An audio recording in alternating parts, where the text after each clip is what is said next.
ओम अज्ञानतिमिरान्धस्य ज्ञानाञ्जनशलाकया चक्षुरुन्मीलितं येन तस्मै श्रीगुरुवे नमः। नमो ओम विष्णुपादाय कृष्णप्रेष्ठाय भूतले श्रीमते भक्तिवेदांत स्वामिनिति नामिने। नमस्ते सरस्वती देवे गौरवाणी प्रचारिणे निर्विशेष शून्यवादी पाश्चात देश तारिणे। जय श्री कृष्ण चैतन्य प्रभु नित्यानंद श्री अद्वैत गदाधर श्रीवास आदि गौर भक्त वृंद।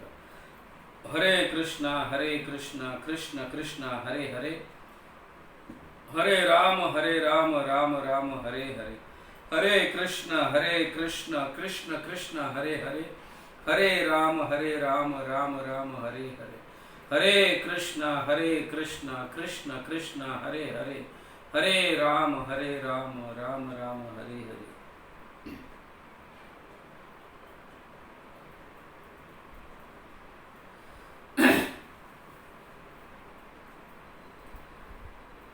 हरे कृष्णा। सभी भक्तों का स्वागत है गौर भक्त वृंद दर्शन सीरीज में। तो आज हम श्रील रूप गोस्वामी के लीलाओं का और उनके शिक्षाओं के विषय में चर्चा करेंगे। श्री चैतन्य मनोभीष्टम स्थापितम येन भूतले स्वयं रूप कदा मह्यम ददाति स्वपदांतिकम, ऐसे कहा गया है। रूप गोस्वामी का प्रणाम मंत्र इस तरह से है।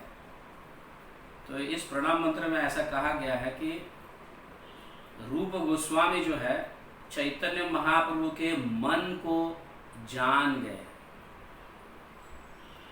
चैतन्य महाप्रभु के मन को जान गए। चैतन्य मनो अभिष्टम मतलब हृदय के अंदर के भाग को, हृदय के अंदर के भाव को, चैतन्य महाप्रभु के हृदय के अंदर के भाग को रूप गोस्वामी बहुत अच्छी तरह से समझ पाए। इसीलिए यहाँ पे कहा गया श्री चैतन्य मनो अभिष्टम स्थापितम। क्या था वो मन का भाव? चैतन्य महाप्रभु का भाव क्या था कि पूरे जगत में ये प्रेम का विस्तार हो।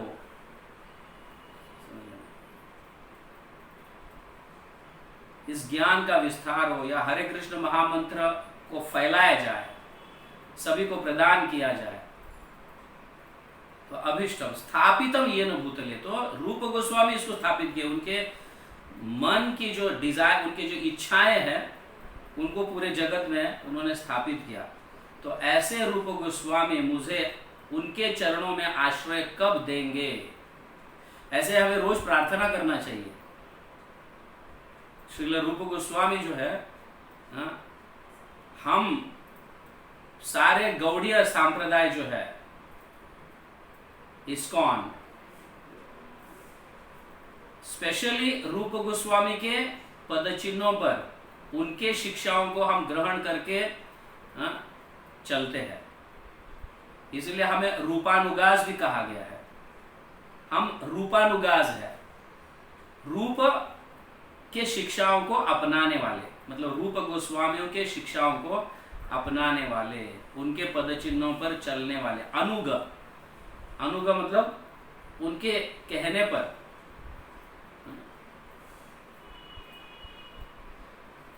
वैसे उस तरह की भक्ति करें, ऐसा।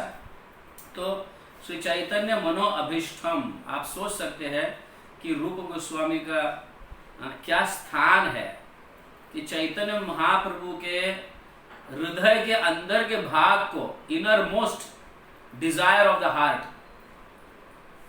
उसको रूप गोस्वामी समझे और उस तरह से चैतन्य महाप्रभु की इच्छाओं को उन्होंने स्थापित किया। पूरे जगत में उन्होंने प्रचार किया, इतने सारे ग्रंथ लिखे।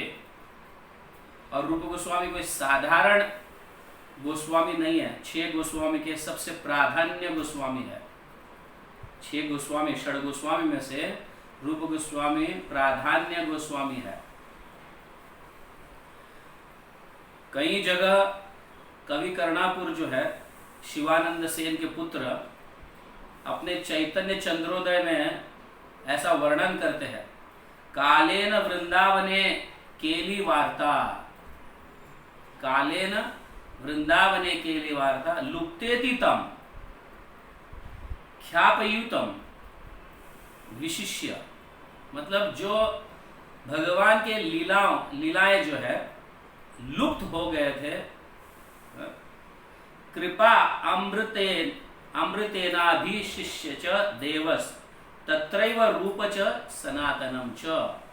मतलब रूप गोस्वामी और सनातन गोस्वामी अगर नहीं होते, या चैतन्य महाप्रभु इनको अगर आदेश नहीं देते तुम वृंदावन जाओ और सारे लीला स्थलियों को उजागर करो, पुनः स्थापित करो, लुप्त हो गए सब नहीं करते, तो आज हम वृंदावन के दर्शन नहीं कर पाते। रूप गोस्वामी, सनातन गोस्वामी और अन्य गोस्वामी नहीं होते और चैतन्य महाप्रभु अगर ऐसे आदेश नहीं देते उन्हें, तो आज हम वृंदावन को देखते, तभी हमें वृंदावन क्या है पता भी नहीं होता, वृंदावन के दर्शन भी नहीं करते। हाँ, तो स्पेशली थैंक्स, समझ गया,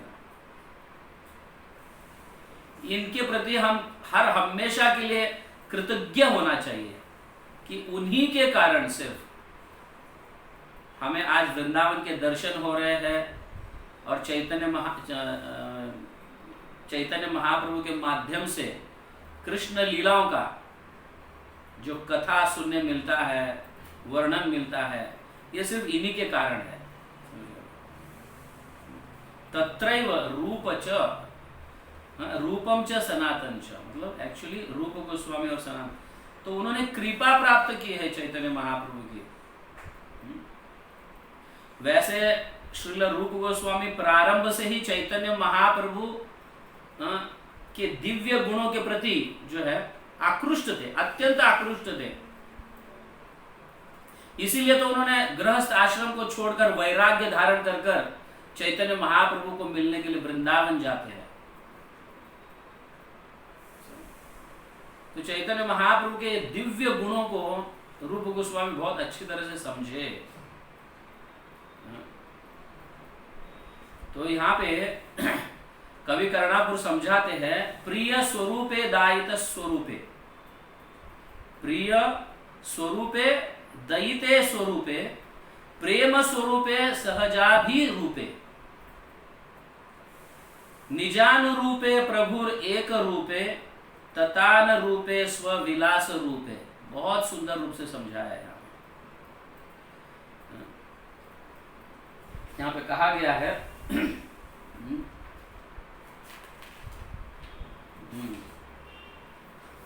श्रील स्वरूप दामोदर गोस्वामी जो है, ये श्रील रूप गोस्वामी के प्रिय मित्र थे, या फिर स्वरूप दामोदर गोस्वामी के रूप गोस्वामी प्रिय मित्र थे।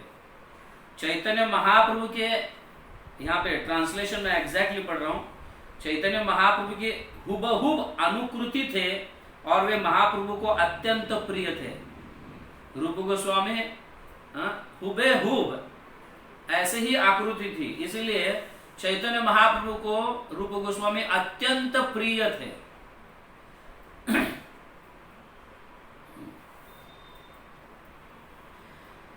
और चैतन्य महाप्रभु के प्रेम के साक्षात रूप होने के कारण उनका स्वभाव, उनका गुण भी जो है इतने सुंदर थे, ऐसे कहा गया है। समझिए, स्वाभाविक रूप से उनके सारे गुण इतने सुंदर थे, अत्यंत सुंदर गुणीले रूप गोस्वामी थे। उन्होंने महाप्रभु द्वारा स्थापित सिद्धांतों का सावधानी से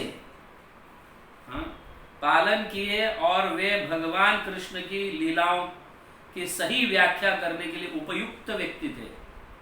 एज इट इज, भगवान की लीलाओं को एज इट इज वर्णन या उनको स्थापित करना, ये गुण रूप गोस्वामी में पाए गए हैं। इसलिए चैतन्य महाप्रभु बहुत बहुत उनके ऊपर कृपा की है। सो चैतन्य महाप्रभु ने उन पर इसलिए अपनी कृपा दृष्टि डाली ताकि वे दिव्य साहित्य की रचना करके सेवा कर सके।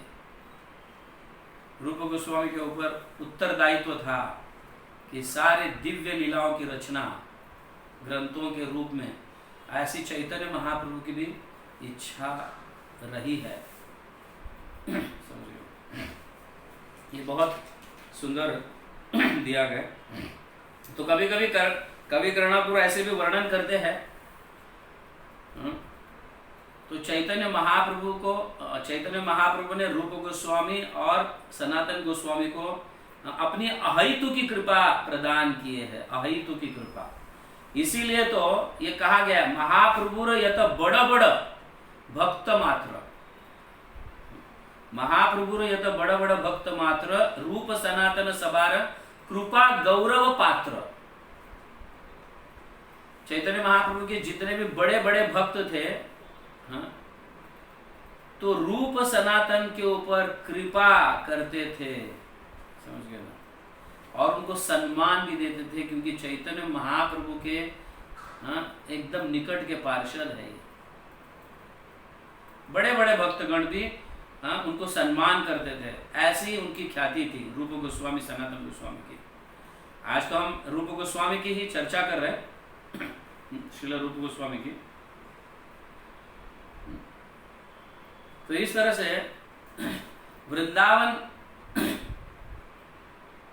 जब कोई भक्त, क्योंकि रूप गोस्वामी सनातन गोस्वामी वृंदावन में रहते थे, और चैतन्य महाप्रभु जगन्नाथपुरी में रहते थे, तो जब वृंदावन से कुछ भक्त आते थे पुरी में, तो सबसे पहले चैतन्य महाप्रभु सनातन गोस्वामी और रूप गोस्वामी को याद करते थे कि वो भक्त कैसे है, मेरे सनातन और मेरे रूप गोस्वामी कैसे है, वो क्या खा रहे हैं, कैसे रहते हैं, उनका क्या ठिकाना है, कहाँ रहते हैं। तो भक्तगण बहुत ही उनकी प्रशंसा करते थे कि ऐसे भक्तों को तो हमने कभी देखा नहीं, देखा ही नहीं हमने। अनिकेत दुहे वने यत्र वृक्षगण, एक एक वृक्षेर तले एक एक रात्रि शयन। देखो कितने वैरागी थे वो। तो यहाँ पे भक्त लोग वर्णन करते हैं उनका, रूप गोस्वामी सनातन गोस्वामी का वर्णन करते हैं। जब चैतन्य महाप्रभु उनके बारे में पूछते हैं, उनका कुशल मंगल पूछते हैं, तो उस समय भक्त लोग वर्णन करते हैं कि ऐसे भक्तों को, ऐसी भक्ति हमने देखी नहीं है। 24 आवर्स 24 घंटे भक्ति करते थे, और रहने का उनका ठिकाना क्या है, एक रात एक पेड़ के नीचे और दूसरी रात दूसरे पेड़ के नीचे। समझ गए? वो एक पेड़ को पकड़कर नहीं बैठते थे, हर हमेशा अपना स्थान बदलते थे, ताकि उस स्थान के प्रति भी हमारी आसक्ति ना बनी रहे। इतने वैरागी रूप गोस्वामी, इतने वैरागी। 24 घंटा भगवान की भक्ति करते थे। यहाँ पे वर्णन है सुंदर। 19वें अध्याय में, चैतन्य चरितामृत के 19वें अध्याय में, मध्य लीला 19वें अध्याय में श्री रूप और श्री सनातन गोस्वामी के गुणों का वर्णन बहुत सुंदर रूप से किया हुआ है। क्या करते थे? विप्रग्रहे स्थूल भिक्षा। कहा? माधुकरी मांगकर, ब्राह्मणों के घर में माधुकरी मांगकर सूखी रोटी और भुने चने खाकर अपना जीवन बिताते थे। इस तरह से रूप गोस्वामी। और पहनते क्या थे? कॉपिन पहनते थे सिर्फ, और एक ऊपर शॉल हुआ करता था, बाकी कुछ उनके शरीर पर कोई कपड़ा नहीं। इस तरह से भौतिक जगत को उन्होंने परित्याग किया, भौतिक भोग को उन्होंने परित्याग कर कर सूखी रोटी और भुने हुए जो चने होते हैं उसको खाकर अपना जीवन निर्वाह करते थे। यहाँ पे कहा है, एकमात्र कमंडल लिए रहते थे और फटी गुदड़ी ओढ़ते थे। रात के समय फटे हुए गोदड़ी को ओढ़कर अपना जीवन बिताते और पवित्र नामों का हर हमेशा स्मरण करते थे। पवित्र नाम और भगवान के लीलाओं का स्मरण करते थे। तो कभी कभी चैतन्य महाप्रभु का भी स्मरण ऐसे करते थे। तो बहुत सुंदर यहाँ पे वर्णन किया है। इसीलिए श्रील रूप गोस्वामी जो है भक्ति रसामृत सिंधु के मंगलाचरण में ऐसे लिखते हैं, हृदि यस्य प्रेरणया प्रवर्तितो अहम वराक रूपो अपि तस्य हरेर पदकमलम वंदे श्री चैतन्य देवस्य। चैतन्य महाप्रभु के कारण ही, उनकी अहेतु की कृपा के कारण ही मुझे प्रेरणा मिली है इन सारे लीलाओं का वर्णन करने का। ऐसे यद्यपि मैं मनुष्यों में भी सबसे नीच हूं और मुझे कोई ज्ञान नहीं है, किंतु मुझे भक्ति विषयक दिव्य ग्रंथ लिखने की प्रेरणा कृपा पूर्वक दी गई है। अतएव मैं पूर्ण पुरुषोत्तम भगवान श्री चैतन्य महाप्रभु के चरण कमलों पर नमस्कार करता हूं, क्योंकि उन्होंने मुझे इन ग्रंथों की रचना करने का अवसर प्रदान किया। देखो, चैतन्य महाप्रभु भगवान के लीलाओं का वर्णन करना या उनके ग्रंथों का निर्माण करना, भगवान की लीलाओं के ग्रंथों का निर्माण करना, ये कितना मतलब एक निजी कार्य है, समझ गए? वेरी वेरी पर्सनल सर्विस है ये। ग्रंथों को लिखना साधारण नहीं है, क्योंकि कितने सारे लोग इस ग्रंथों को पढ़ते हैं और चैतन्य महाप्रभु ने उनके ऊपर अहेतु की कृपा कर ग्रंथों को लिखने के लिए कहा है। इस तरह से तो ऐसे भी कहा गया है कि अगर हमें चैतन्य महाप्रभु के लीलाओं में प्रवेश अगर करना है तो रूप गोस्वामी के कृपा के बिना हम चैतन्य महाप्रभु के लीला में प्रवेश नहीं कर सकते, या चैतन्य महाप्रभु को भी अच्छी तरह से हम समझ नहीं पाएंगे। लीला तो प्रवेश करने की दूर की बात है लीलाओं में, बट हम चैतन्य महाप्रभु को भी ठीक से समझ नहीं पाएंगे अगर रूप गोस्वामी की कृपा ना हो तो। उसी तरह से रूप गोस्वामी स्वयं कृष्ण लीला में रूप मंजरी है। रूप गोस्वामी कृष्ण लीला में रूप मंजरी है। अगर रूप मंजरी की कृपा अगर हम प्राप्त नहीं करेंगे तो कृष्ण लीला में भी हमें प्रवेश नहीं मिलेगा।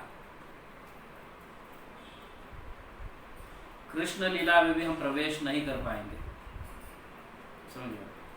तो यहाँ पे भी हम ऐसे समझ सकते हैं कि अगर रूप मंजरी, रूप गोस्वामी की अगर कृपा हम पर नहीं है, या हम उनसे प्रार्थना नहीं करते हैं, तो चैतन्य महाप्रभु के लीलाओं को या राधा कृष्ण के वृंदावन लीलाओं को कदापि समझ नहीं पाएंगे। इनकी कृपा अत्यंत आवश्यक है रूप गोस्वामी की, स्पेशली क्योंकि रूप गोस्वामी को चैतन्य महाप्रभु के अहेतु की कृपा मिली है इन सभी लीलाओं का वर्णन करके ग्रंथों के रूप में निर्माण करें। And it is a personal and special service। ये आप समझिए, ये बहुत महत्वपूर्ण है। तो रूप गोस्वामी जो है पहले उनके जो वंशज वो कर्नाटक, साउथ इंडिया में रहते थे, वहां से वो बिलोंग करते हैं। एक्चुअली उनका वंशज जो है वहां से बिलोंग करता है, कर्नाटक, साउथ इंडिया में।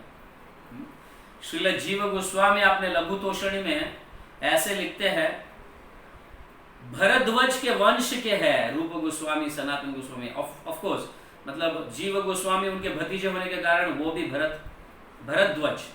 भरद्वाज वंश के हैं या भारद्वाज वंश के बिलोंग करते हैं।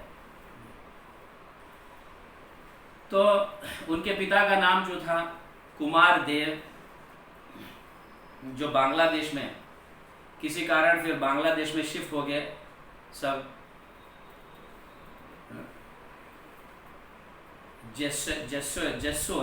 जेश्वर ऐसा कुछ नाम है, जेश्वर डिस्ट्रिक्ट नाम है। तो वहाँ पे वो रहते थे और कुमार देव के पुत्र थे, 3 पुत्र। वो है संतोष, अमर और श्री वल्लभ। संतोष, अमर और श्री वल्लभ। तो संतोष मतलब रूप गोस्वामी, अमर मतलब सनातन गोस्वामी और श्री वल्लभ मतलब अनुपम। तो रूप गोस्वामी का जो जन्म हुआ था 1493 में हुआ था, 1493। सनातन गोस्वामी के 5 साल के बाद इनका आविर्भाव हुआ। सनातन गोस्वामी का जो था 1488, 1488 सनातन गोस्वामी का जन्म, जिसकी चर्चा हम कल करेंगे। सनातन गोस्वामी का स्पेशल है ना, उनके लीलाओं का, उनके शिक्षाओं का भी हम वर्णन करेंगे। बट 5 साल का अंतर था। सनातन गोस्वामी बड़े भाई थे, रूप गोस्वामी उनके उपरांत और उनके पीछे अनुपम मतलब श्री वल्लभ। तो उनके पिता का देहांत होने के उपरांत, मतलब कुमार देव का देहांत होने के उपरांत जो है,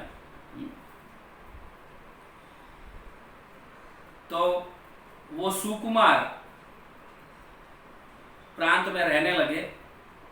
फिर वहां पे वो अभ्यास किए, स्पेशली जो है व्याकरण, न्याय शास्त्र और कई चीजें, संस्कृत, ये सब जो है सार्वभौम भट्टाचार्य के अंडर में और मधुसूदन विद्यावचस्पति के अंडर में रहकर निपुण हुए वो। और साथ ही साथ अरेबिक लैंग्वेज भी और पर्शियन लैंग्वेज भी उनको आती थी। और ऐसे सनातन गोस्वामी, रूप गोस्वामी को बहुत सारे लैंग्वेजेस आते थे, बहुत सारे। तो फिर आगे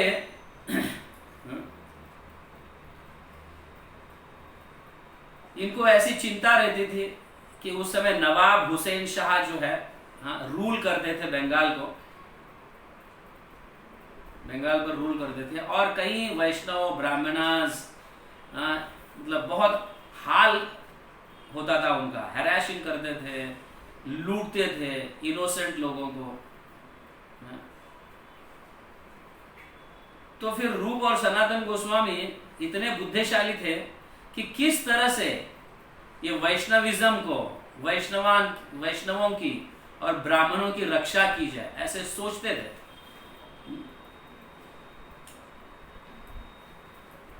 तो उसी समय जो है नवाब हुसैन शाह, उनके गुरु जो है एक मौलवी, उनके पास जाते हैं।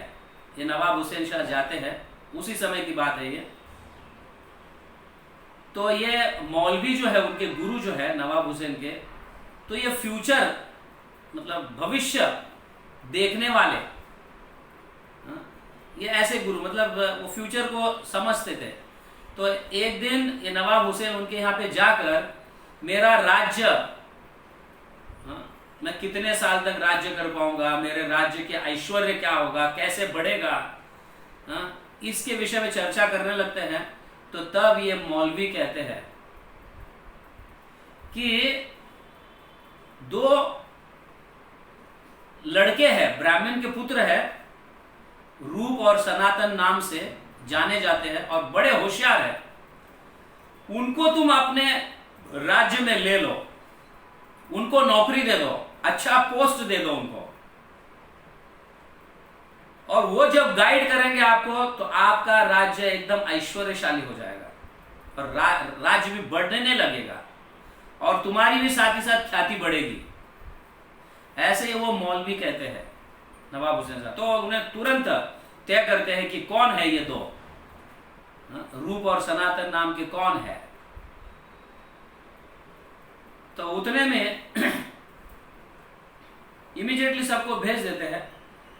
तो सनातन गोस्वामी और रूप गोस्वामी इस फायदे का मौका मतलब इस मौके का फायदा उठाते हैं, इसका फायदा उठाते हैं कि ऐसे भी वो सोचते रहते हैं कि किस तरह से वैष्णविज्म को बचाया जाए, ब्राह्मणों को, वैष्णवों को बचाया जाए। तो वो सोचते रहते हैं। तो ये मौके का फायदा उठाते हैं वो कि चलो बड़ा पोस्ट मिल रहा है, हाँ? और फिर हम इस राजा को गाइड कर सकते हैं, भाई किसी तरह से तुम ब्राह्मणों को और वैष्णव के ऊपर अत्याचार ना करो तो आपकी राज्य बढ़ते रहेगी। तो इस तरह से उसका इस मौके का फायदा उठाते हैं और साथ ही साथ ये राजा फोर्स करते हैं कि उनको अपना कास्ट बदलने के लिए, धर्म को परिवर्तन करने के लिए वो कहते हैं। तो इस तरह से रूप गोस्वामी का नाम बन जाता है दाबिर खास और उनको प्राइम मिनिस्टर बना देते हैं उस राज्य के, और सनातन गोस्वामी को फाइनेंस मिनिस्टर बना देते हैं और उनका नाम का परिवर्तन होता है साकार मलिक। तो अब रूप गोस्वामी दाबिर खास के नाम से जाने लगे और सनातन गोस्वामी साकार मलिक के नाम से जाने लगे, और दोनों का पोस्ट इतना सुपर्ब था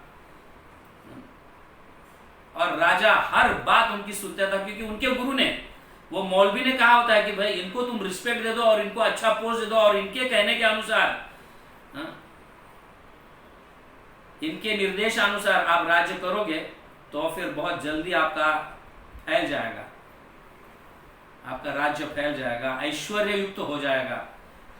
तो बहुत बड़ा पोजीशन। तो इस मौके का एक फायदा उठाकर फिर ये राजा को गाइड करने लगते हैं। इस तरह से वो वैष्णविज्म को बचाए, वैष्णवों के ऊपर या ब्राह्मणों के ऊपर अत्याचार होने से बचाए। ये नहीं था कि मतलब ऐसा नहीं कि उनको हिंदू से या मतलब ऐसे धर्म परिवर्तन कर मुस्लिम धर्म को अपनाना, ऐसी उनकी इच्छा नहीं थी, बट वो जानबूझकर अपनाते हैं तो वो अपनाने से फिर उनको गाइड कर सके, उनका विश्वास जीत सके, इसलिए उन्होंने ये किया था। तो इस तरह से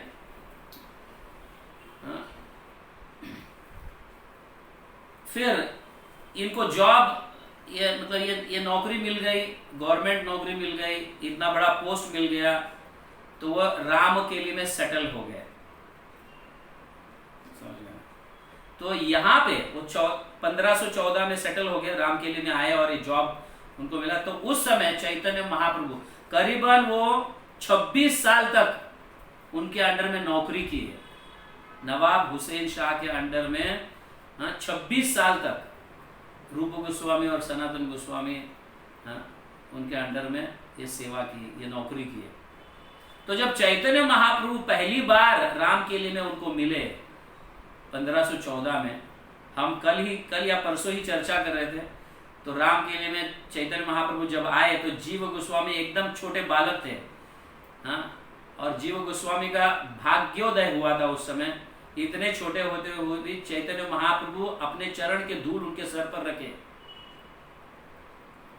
क्योंकि जीव गोस्वामी इनके भतीजे थे।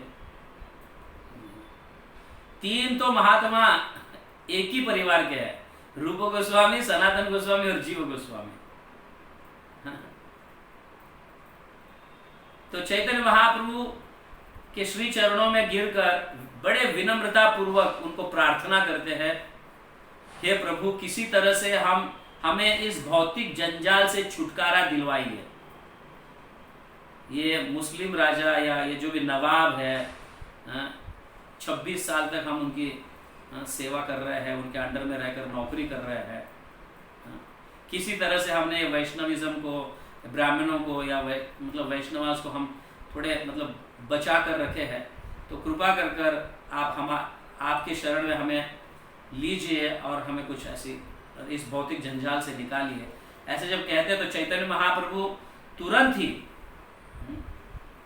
उनको एश्योर्ड करते हैं कि आपने कृष्ण का शरण लिया है तो निश्चित रूप से कृष्ण कुछ न कुछ प्लान करेंगे और बहुत ही जल्दी तुम इस नौकरी से निकल पाओगे या इस भौतिक जगत से निकल पाओगे।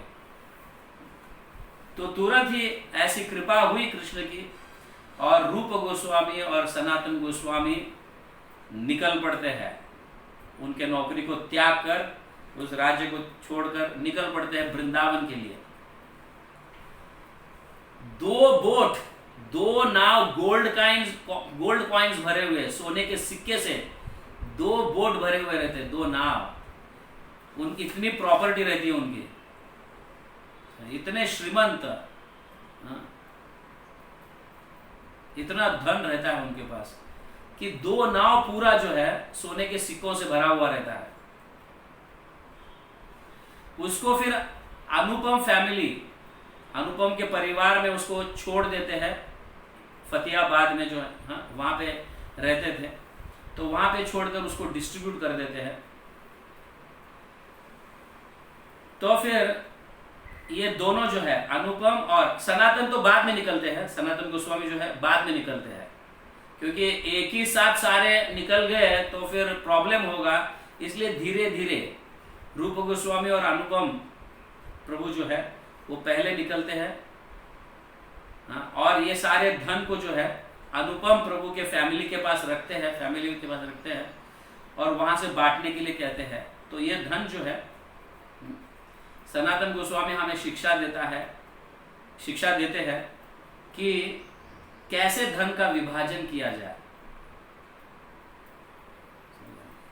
तो 4 भागों में धन का विभाजन किया जा सकता है और इस तरह से उसको इस्तेमाल किया जा सकता है। 25% जो है फैमिली मेंटेन करने के लिए यूज होना चाहिए, और 25% धन जो है या वो महीने की सैलरी हो या साल का इकट्ठा हो, व्हाटएवर, तो 25% should be used to maintain the family, 25%, और 25% जो है वो फ्यूचर के लिए इमरजेंसी में काम में आए इसलिए रखना चाहिए, और 2 हिस्सा 25% के 2 हिस्सा मतलब 50% जो है प्रचार में लगना चाहिए। ऐसे रूप गोस्वामी की शिक्षाएं हैं, प्रचार में लगना चाहिए, हित कार्य के लिए लगना चाहिए, मानव जाति का हित करने के लिए ये धन लगाना चाहिए, तभी जाके हमारी भक्ति में उन्नति होगी।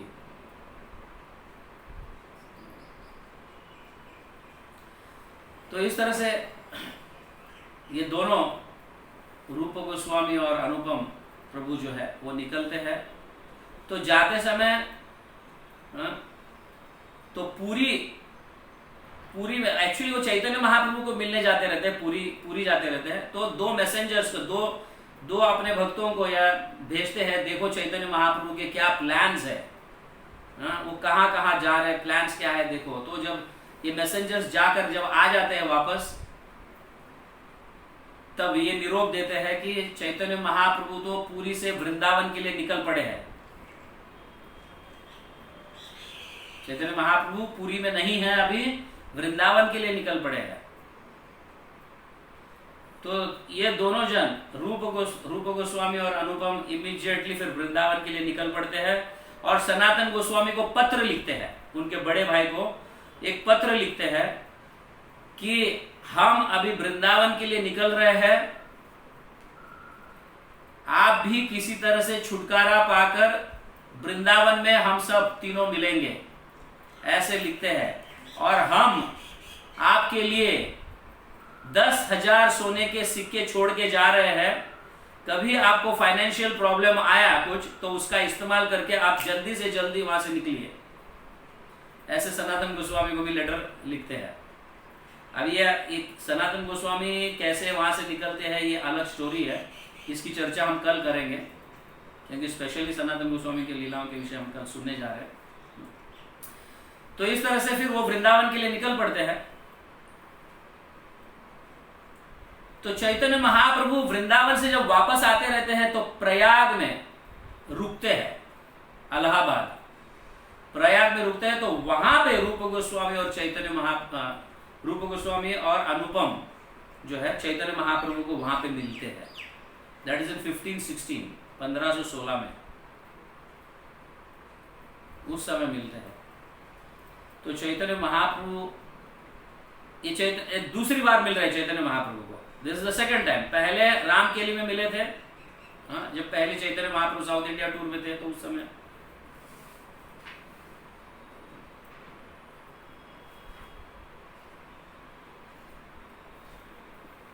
जब सन्यास लिए थे, नॉट साउथ इंडिया में, जब सन्यास लिए थे तो राम किले में मिले थे।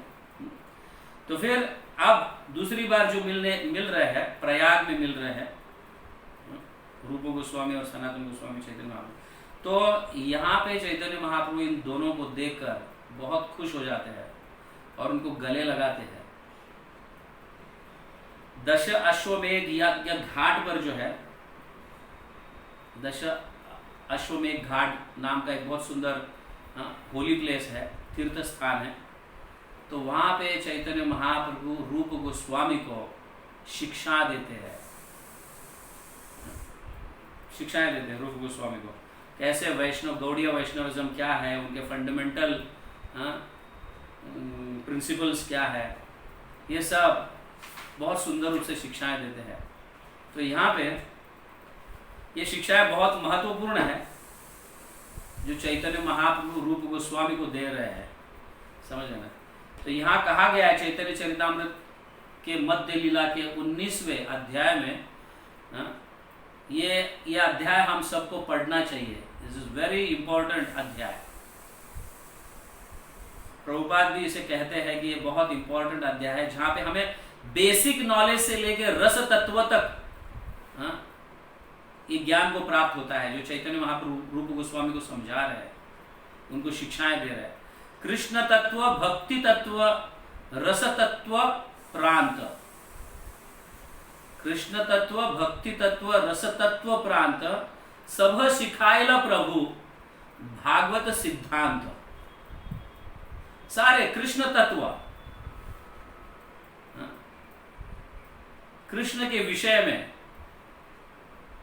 सब कुछ जानकारी, द एटर्नल ट्रुथ सब बता देते हैं, सत्य को उजागर करते हैं। और भक्ति तत्व, किस तरह से भगवान को प्राप्त किया जाए, क्या साधना, किस प्रकार की साधना है, कितने प्रकार के साधना है, कौन से इंपॉर्टेंट है, ये सारे डिवोशनल मतलब इन सेवाओं को सिखाया जाता है। चैतन्य महाप्रभु सिखा रहे हैं रूप गोस्वामी को। रस तत्व प्रांत मतलब राधा कृष्ण के जुगल प्रेम जो है, इनके भी तत्वों को समझाते हैं। और भागवत सिद्धांत, भागवत सिद्धांत मतलब सार है श्रीमद् भागवतम, तो भागवतम का सार भी सिखाते हैं।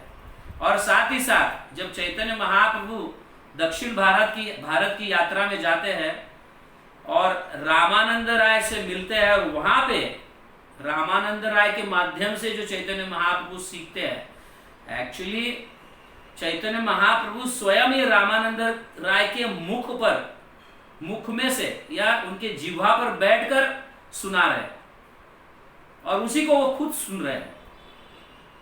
तो वहां पे बहुत सुंदर चर्चाएं प्रश्न उत्तर हो जाते हैं। प्रभुपाद उनको पूर्ण प्रश्न पूर्ण उत्तर कहते हैं, और हमारे आचार्य भी उनको पूर्ण प्रश्न पूर्ण उत्तर, ऐसे प्रश्न होने चाहिए और ऐसे उत्तर होनी चाहिए। तो वार्तालाप जो है रामानंद राय और चैतन्य महाप्रभु के जो संवाद है, वहां पे जो चैतन्य महाप्रभु रामानंद राय के माध्यम से जो प्राप्त किए, उसको भी चैतन्य महाप्रभु रूप गोस्वामी को सिखाते हैं। बहुत सुंदर यहाँ पे। श्री रूप हृदय प्रभु शक्ति संचारिला सर्व तत्व निरूपणे प्रवीण करीला। अभी रूप गोस्वामी के अंदर चैतन्य महाप्रभु हृदय, श्री रूप हृदय प्रभु शक्ति संचारिला, रूप गोस्वामी के हृदय में चैतन्य महाप्रभु घुसकर शक्ति संचारित करते हैं, ताकि ये सारे तत्वों को वो समझ सके और उनको ग्रंथों के रूप में निर्माण कर सके। देखो रूप गोस्वामी कितने चैतन्य महाप्रभु के प्रिय रहे होंगे कि उनके हृदय में घुसकर शक्ति संचारित कर रहे हैं चैतन्य महाप्रभु।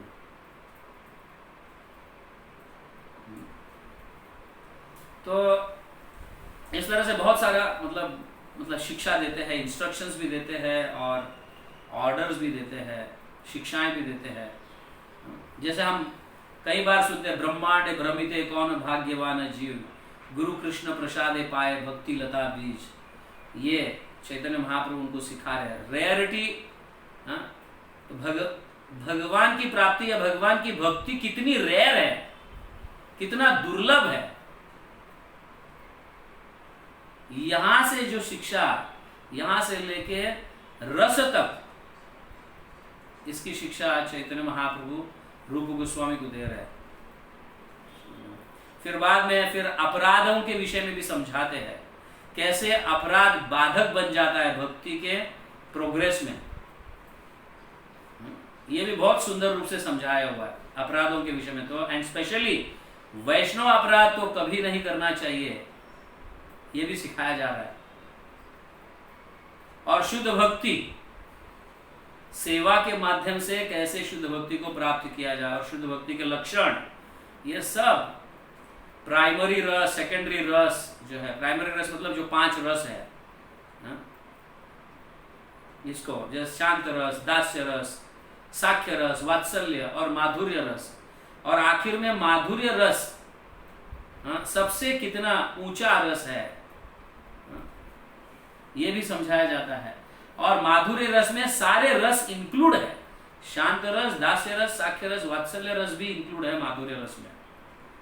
इस तरह से शुरुआत से लेके एंड तक, मतलब माधुर्य के पराकाष्ठा तक रूप गोस्वामी को बहुत सुंदर रूप से ये समझाते हैं, द साइंस ऑफ भक्ति। और आगे कहते हैं, मैं तो सिर्फ थोड़े जनरल इंस्ट्रक्शंस दिए हैं आपको, आगे चलकर मैं और बताऊंगा आपको, ऐसे कहते हैं रूप गोस्वामी को। तो उनको एक ये भी कहते हैं, भविते भविते भविते कृष्ण स्फुरय अंतरे। कृष्ण का जैसे जैसे तुम ज्यादा स्मरण करते रहोगे तो कृष्ण के प्रति आपका आकर्षण बढ़ते रहेगा, समझे? कृष्ण कृपाय अज्ञा पाए रस सिंधु पारे। आज्ञा मतलब अज्ञान व्यक्ति जो है, कृष्ण कृपा अज्ञान व्यक्ति भी प्राप्त कर सकता है उसको। आज्ञा पाए रस सिंधु पारे, तो एक अज्ञान व्यक्ति भी जो है, जब कृष्ण का बार बार स्मरण करने लगता है तो कृष्ण के प्रति आकर्षण होकर ऐसा अज्ञान व्यक्ति भी प्रेम को प्राप्त कर सकता है। तो यहाँ चैतन्य महाप्रभु उनको ये सिखा रहे हैं कि बार बार आप कृष्ण का स्मरण करते रहो। ऐसा स्मरण करते रहेंगे तो कृष्ण के प्रति हमारा आकर्षण बढ़ेगा, और ऐसा आकर्षण बढ़कर जब हम कार्य करने लगते हैं तो निश्चित रूप से कृष्ण प्रेम प्राप्त होगा। तो ये फंडामेंटल प्रिंसिपल्स जो है ये बहुत जरूरी है हमें भी समझना, क्योंकि हम गौड़ीय वैष्णवस है। ये ध्यान में रखिए कि चैतन्य महाप्रभु स्वयं भगवान है, ये फर्स्ट प्रिंसिपल है हमारा। राधा रानी के भाव में चैतन्य महाप्रभु कृष्ण है, स्वयं कृष्ण है। और उनका अंतरंग इच्छा क्या है कि जो गोलोक का प्रेम धन है ये पूरे पतित जीवों को, पूरे जग भर में इसे बांटा जाए, इसका विस्तार किया जाए, बिना कोई जाति पात देखे, नो कास्ट एंड क्रीड, कोई भी भेदभाव बिना किए सभी को वितरण किया जाए, ये उनकी इच्छा है। और साधना स्ट्रिक्टली फॉलो करना, यह हमारे गौड़ीय वैष्णव परंपरा के फंडामेंटल सिद्धांत है, बेसिक प्रिंसिपल्स है ये सब, समझ गए? और अचिंत भेदा भेद तत्व, ऐसे कई हैं। तो इस तरह से, एंड स्पेशली चैतन्य महाप्रभु उनको 2 इंस्ट्रक्शंस देते हैं रूप गोस्वामी को। ये सारे शिक्षा इंस्ट्रक्शंस, ये उपदेश देने के उपरांत जो है, तो चैतन्य महाप्रभु रूप गोस्वामी को 2 टास्क देते हैं, मेन इंस्ट्रक्शंस। वो क्या है कि भगवान के लीलाओं का जो स्थली जो लुप्त हो गया है उसको उजागर करे और उसको प्रकट करे। और वज्रनाभ ने जो कृष्ण के जो प्रपौत्र है, उन्होंने जो डीटीज का इंस्टॉल किया था, उन्होंने जो विग्रह स्थापित की थी, उसको ढूंढ निकाले वो सारे विग्रह कहाँ पे है। ऐसे करीबन 11-12 ऐसे कुछ विग्रह वज्रनाभ ने स्थापित किए थे, प्राण प्रतिष्ठा किए थे उस समय की बात। तो जैसे वृंदावन लुप्त हो गया तो ये विग्रह भी पता नहीं कहाँ कहाँ है, तो उसको भी ढूंढ निकाले। ये एक इंस्ट्रक्शन था, पहला इंस्ट्रक्शन। और दूसरा था गौड़ीय वैष्णव पर सिद्धांत लिखिए सब, मतलब इन सारे जो है भक्ति सिद्धांतों को लिखे और उसका प्रचार करें। ये 2 मेन इंस्ट्रक्शंस रूप गोस्वामी को दिए गए थे।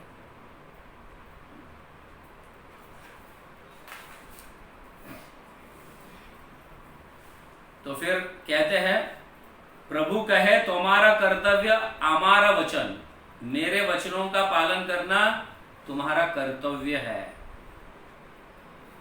चैतन्य चरितामृत में कहा गया, प्रभु कहे तुम्हारा कर्तव्य, मतलब तुम्हारा, रूप गोस्वामी तुम्हारा कर्तव्य क्या है? हमारा वचन, मेरे वचनों का पालन कीजिए।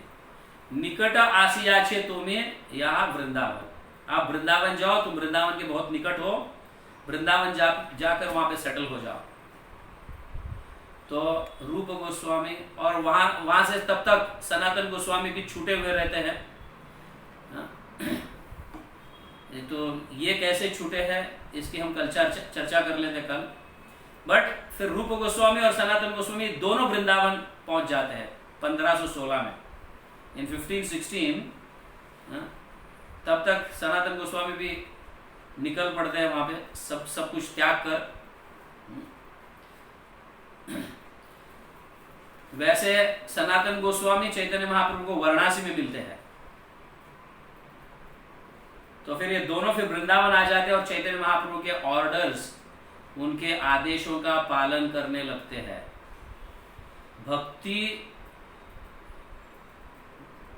भक्ति के अनेक इतने ग्रंथों को वो लिखते हैं, खास करके रूप गोस्वामी जो है, बहुत सारे large numbers of books related to bhakti yoga, बहुत सारे ग्रंथ लिखते हैं। फिर उसके उपरांत फिर वापस कुछ समय रहने के बाद वृंदावन में रूप गोस्वामी की इच्छा होती है कि मैं वापस जाके चैतन्य महाप्रभु को मिलूं पुरी में। तो ये दोनों अनुपम और रूप गोस्वामी निकल पड़ते हैं, और बीच रास्ते में फिर अनुपम का देहांत हो जाता है, वो शरीर को त्यागते हैं और रूप गोस्वामी आगे निकल पड़ते हैं पुरी के लिए। और वहां पे जो है ऐसे, मतलब जहां जहां रुकते थे वो कुछ 2 ड्रामाज लिखते थे, ड्रामाज, नाटक, समझ गए, ड्रामाज। तो 2 ड्रामाज का आउटलाइन स्केच किया था रूप गोस्वामी, वृंदावन और द्वारका, ऐसे 2 ड्रामाज लिखे थे। उसके मतलब आउटलाइन लिखे थे सिर्फ कि ऐसे ऐसे उसकी रचना होगी, ऐसे लिखा था।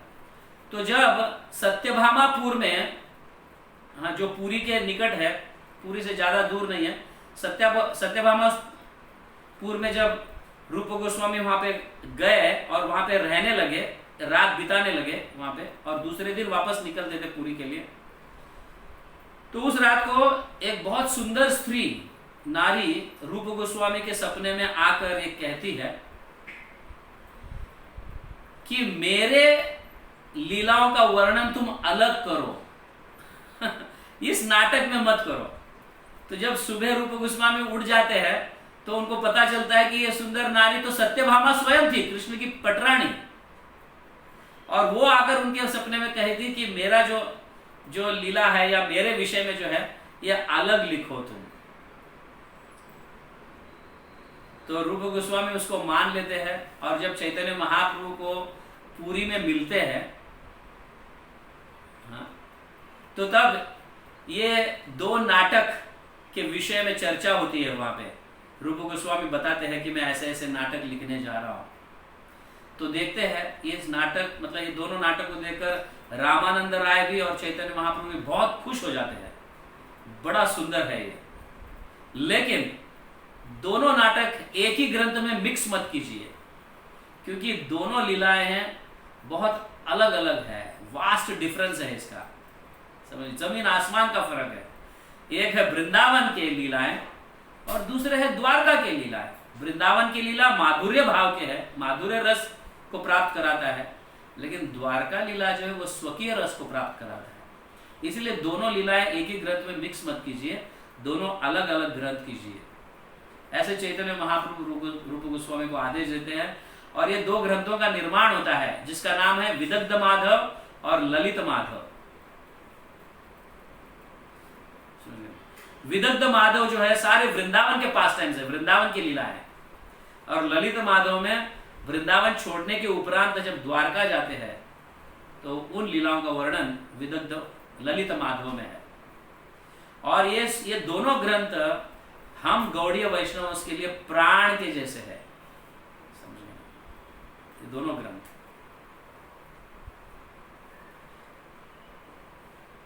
तो इस तरह से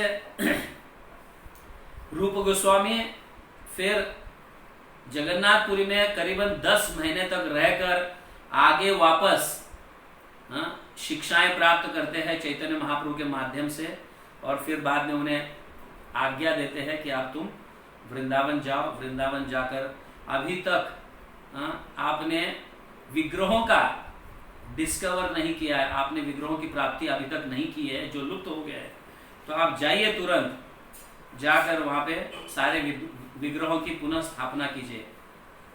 तो जब फिर चैतन्य महाप्रभु का ये आदेश सुनकर फिर रूप गोस्वामी वृंदावन लौटते हैं, और लौटते समय ब्रह्मकुंड में उनको वृंदा देवी के विग्रह की प्राप्ति होती है। वृंदा देवी के विग्रह की प्राप्ति होती है ब्रह्मकुंड में, जब वृंदावन के लिए लौटते रहते हैं उस समय।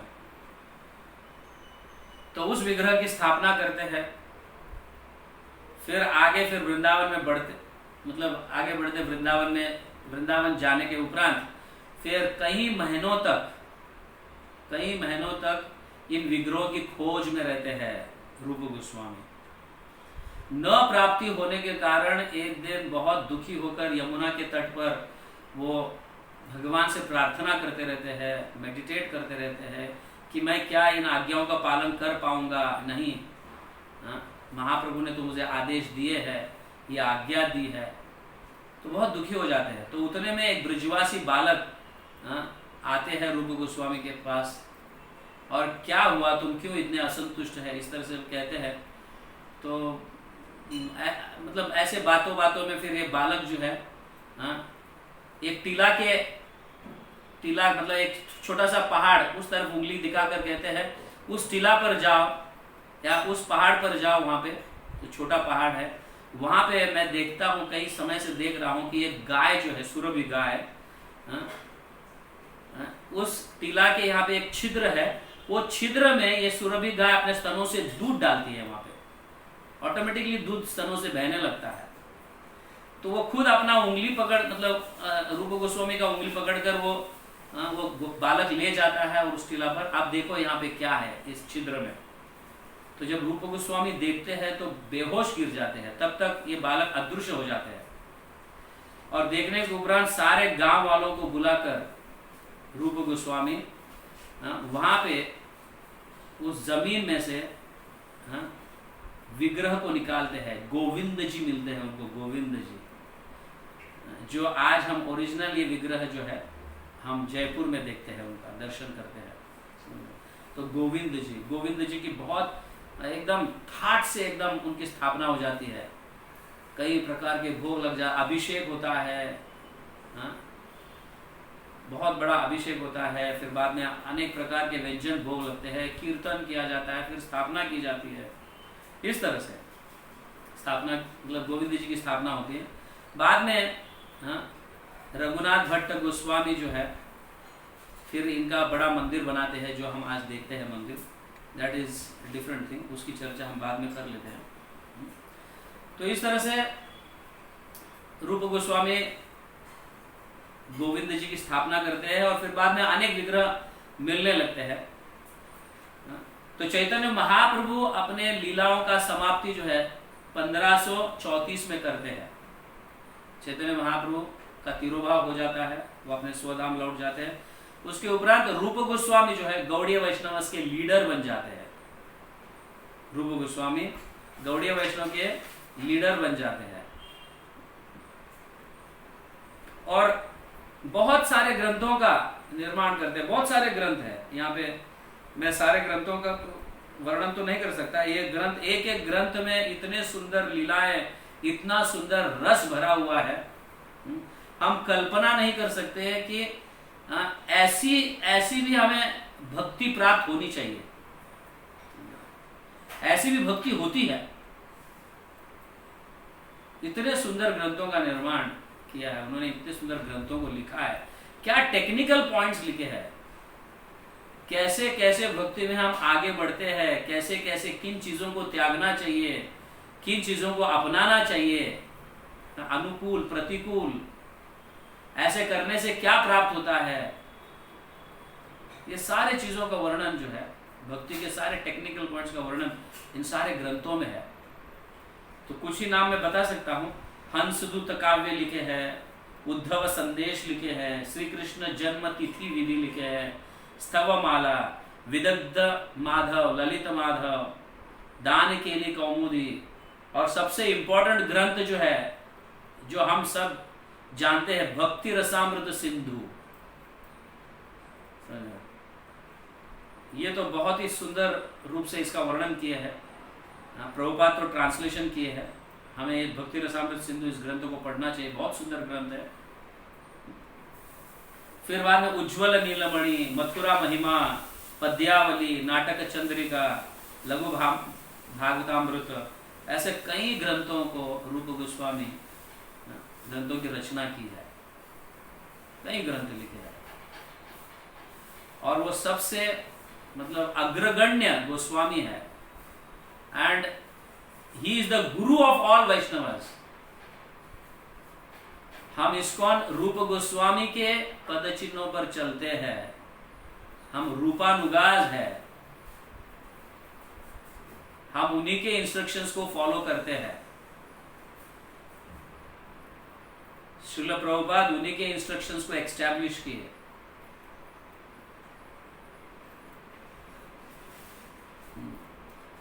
तो इस तरह से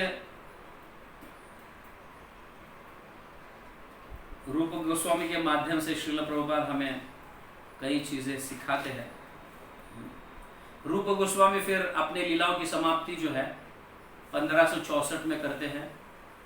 हम जानते हैं उनकी समाधि जो है राधा दामोदर मंदिर में उनकी समाधि है। इवन भजन कुटीर भी जो है राधा दामोदर मंदिर में है।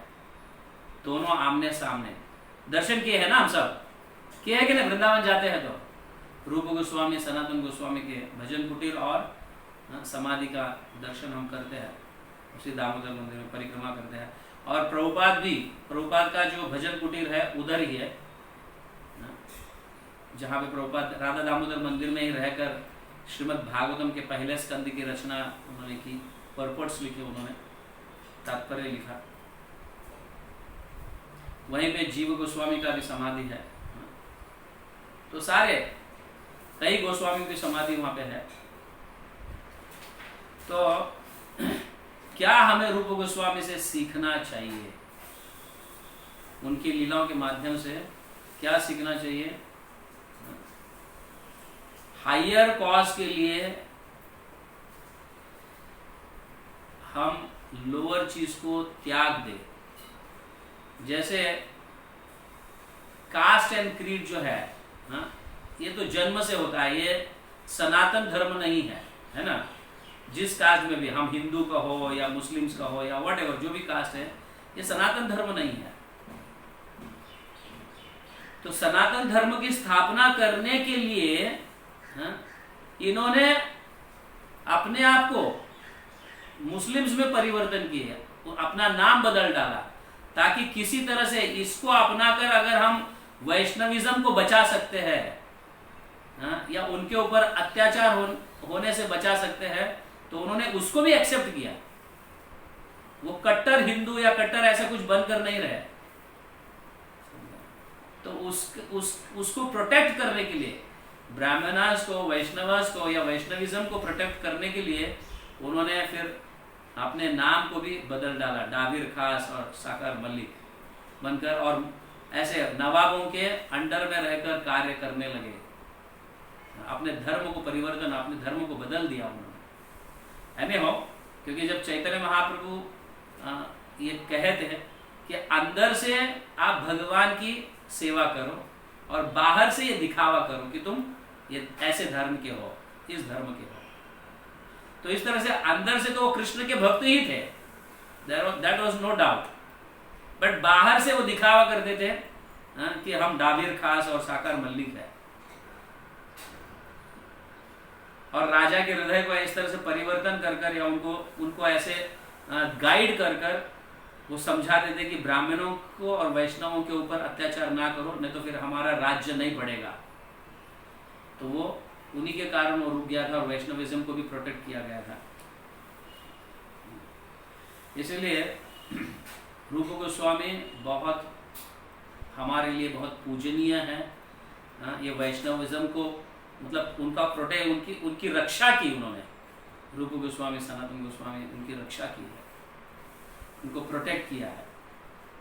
चैतन्य मनोभिष्ठम स्थापितम येन भूतले, तो चैतन्य महाप्रभु के अंतरंग इच्छा को जानते हुए रूप गोस्वामी इतने सारे ग्रंथों को लिखे और उसका प्रचार किया। और श्रील प्रभुपाद उनको फॉलो किए।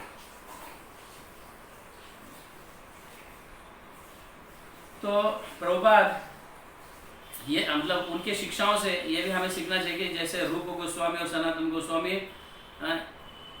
एक ही पेड़ के नीचे एक ही रात रहते थे, दूसरे दिन दूसरा पेड़, तीसरे दिन तीसरा पेड़। तो प्रभुपाद कभी कभी कहते हैं कि हमें किसी भी चीज के प्रति आसक्ति नहीं होना चाहिए, वो पेड़ है या व्हाटएवर, समझ गए।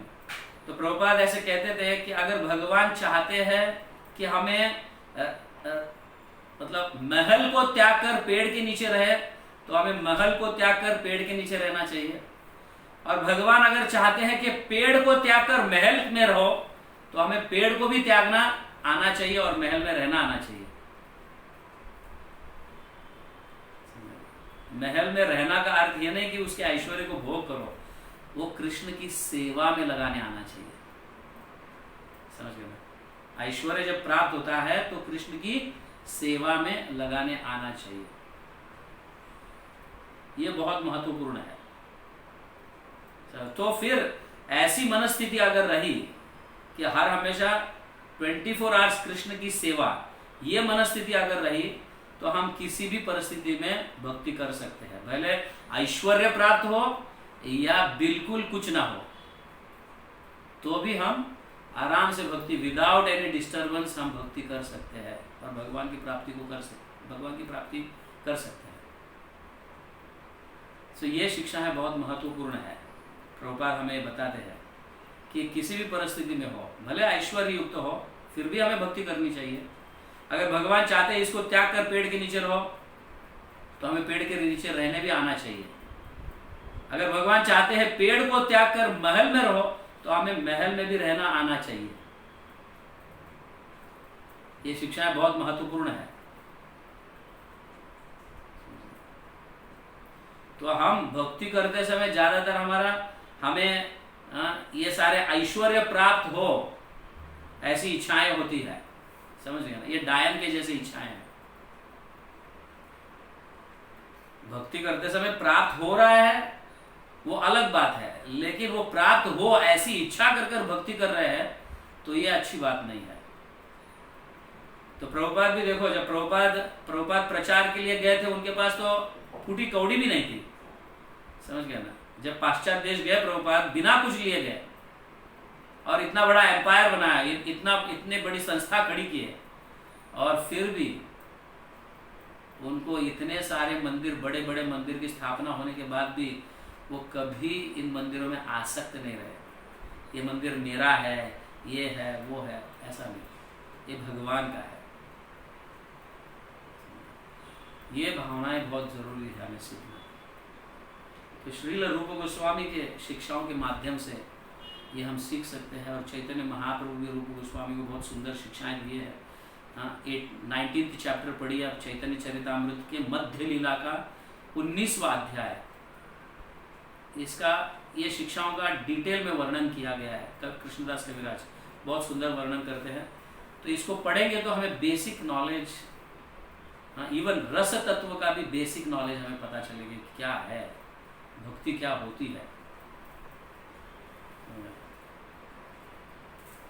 तो इस तरह से श्रील रूप गोस्वामी की जय।